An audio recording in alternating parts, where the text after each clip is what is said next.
Hai, Assalamualaikum. Pada kali ini saya nak tunjuk cara-cara membuat pin di Pinterest. Pertama sekali pergi ke Play Store dan type Canva kerana kita akan guna aplikasi Canva yang sangat menarik dan sungguh senang. Boleh buat edit pin di telefon je. Okey, kemudian awak akan install. Saya punya kena update, nanti saya update. Lepas awak install, awak isilah detail yang dia perlukan. So, lepas tu masuk ke Canva punya app. Cari Pinterest punya grafik.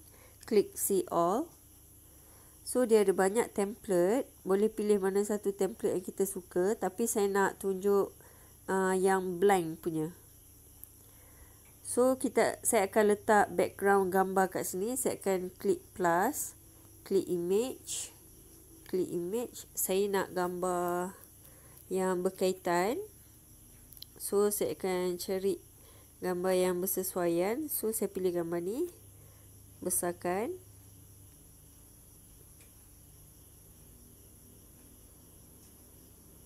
Okey.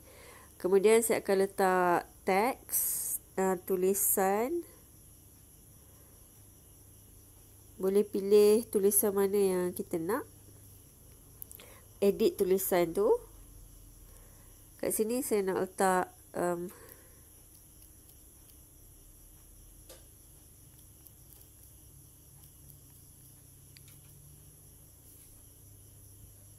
okey. Sebab saya nak tukar yang cara buat pin ni je. So, saya kena edit dia punya size. So, saya kena klik yang ni. Okay. So, baru dia satu-satu. Yang ni satu, yang ni satu. So, besarkan. Saya nak letak yang ni dekat atas. Yang ni dekat bawah. Nak besarkan lagi. Biar macam nampak. Okay. Kalau nak jarakkan space dia, so tekan spacing. Okay, boleh adjust.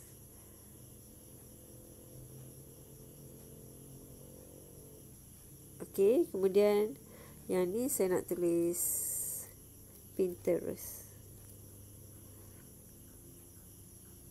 Besarkan size supaya nampak. Warna tak naik, so boleh tukar warna. Okay. Bawahkan sikit. Okay, so boleh tambah logo. Type je Pinterest kat sini.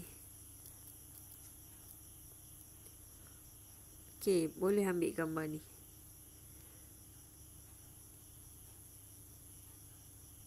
Singitkan sikit. Okay, so kemudian klik share. Okay, lepas klik share, saya tak nak share kat mana-mana. Saya nak pergi ke Pinterest. Sebelum tu, install Pinterest dulu dan buka account. Seperti biasa. Okay, saya akan klik tanda plus. Saya akan upload pin. Okay, pilih gambar yang kita buat tadi. Kemudian klik next. Letak tajuk. Bila dah letak destination, kita klik next. Kemudian pilih mana bot yang kita nak letak. So, saya akan letak dekat satu pun ni tak. Saya akan create bot baru.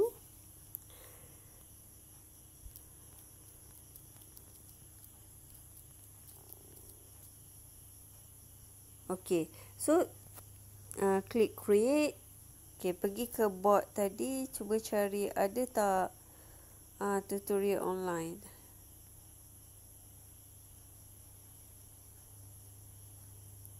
Tak keluar lagi.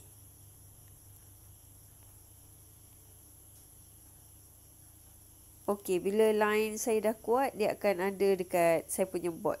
Okey, itu saja daripada saya. Terima kasih. Jangan lupa like, share dan komen dan subscribe untuk video-video bawah 10 minit daripada saya. Terima kasih. Bye. Assalamualaikum.